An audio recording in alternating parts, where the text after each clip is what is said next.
दोस्तों आज की जो हमारी कहानी है ना वो आपकी लाइफ को पूरी तरह बदल देगी। इसलिए इस 2 मिनट की कहानी को अंत तक जरूर सुनिएगा।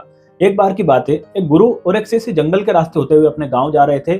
सूरज लगभग डूब चुका था और रात्रि का पहर शुरू हो गया था। शिष्य ने अपने गुरु से कहा कि गुरुदेव, रात्रि होने वाली और जंगल का रास्ता है, तो क्यों ना हम किसी पास के गाँव में आज की रात विश्राम कर लेते हैं और अगली सुबह होते ही हम अपने गाँव को चले जाएंगे। गुरु जी को बात ठीक लगती है और गुरु और शिष्य उस गाँव में प्रवेश करते हैं। और जब वो गाँव में प्रवेश करते हैं तब उन्हें एक छोटा सा घर दिखाई देता है। शिष्य होता है उस घर का दरवाजा खटखटाता है और उस घर के मालिक से बोलता है कि हम अपने गांव जा रहे थे, परंतु रात्रि बहुत हो गई है और हम आज रात इसी गांव में विश्राम करना चाहते हैं, तो क्या आप हमें अपने घर में शरण दे सकते हैं। अब जो घर का मालिक होता है वो गुरु और शिष्य दोनों को अंदर लेकर आता है। और जब गुरु और शिष्य दोनों अंदर आते हैं तो उसके घर की हालत देखते ही समझ जाते हैं कि यह जो व्यक्ति है वो बेहद ज्यादा गरीब है। और जो गुरुदेव होते हैं वो उस व्यक्ति से सवाल करते हैं कि तुम काम क्या करते हो। तब वो व्यक्ति बोलता है कि गुरुदेव, मेरे पास बहुत सारी जमीन है। तब जो गुरुदेव होते हैं वो आश्चर्य होते हैं और थोड़े से पूछते हैं कि यदि तुम्हारे पास में बहुत सारी जमीन है तो तुम फिर इतना गरीब कैसे हो। तब वह व्यक्ति बोलता है कि गुरुदेव, जमीन तो मेरे पास में बहुत सारी है, परंतु वह जमीन किसी काम की नहीं है, वह सारी जमीन बंजर है और गांव वाले बोलते हैं कि उस जमीन पर मेहनत करना व्यर्थ है। तब जो गुरुदेव होते हैं वो पूछते हैं, फिर तुम्हारा गुजारा कैसे होता है, तुम्हारा घर कैसे चलता है। तब वह जो गरीब व्यक्ति होता है बोलता है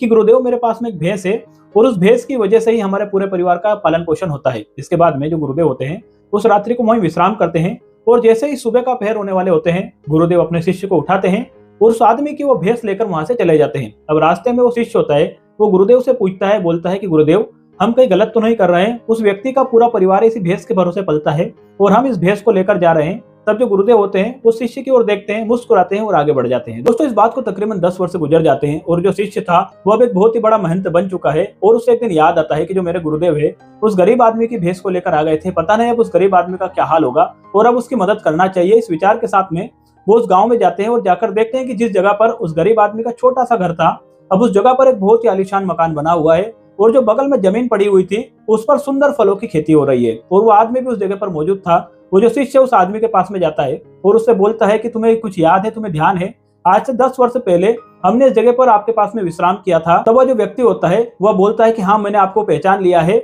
और उस रात आप तो सुबह सुबह होते ही उठकर चले गए, परंतु कोई चोर मेरी भैंस चोरी करके ले गया था और मैं बड़ा असहाय हो गया था, मेरे पास करने को कुछ काम नहीं था, इसलिए मैंने अपनी इस बंजर जमीन पर खेती करना शुरू किया और बहुत मैंने इस पर मेहनत की और बहुत मेहनत के बाद में यह जमीन उपजाऊ हो गई और पूरी जमीन अब फलदार हो गई। आप देख रहे हैं मैं इस गांव का सबसे अमीर व्यक्ति बन चुका हूं और इस गांव का मैं जमींदार हूं। इतना सुनते ही शिष्य की आंखों में आंसू आ गए और उन्हें पूरी बात अब समझ में आ गई।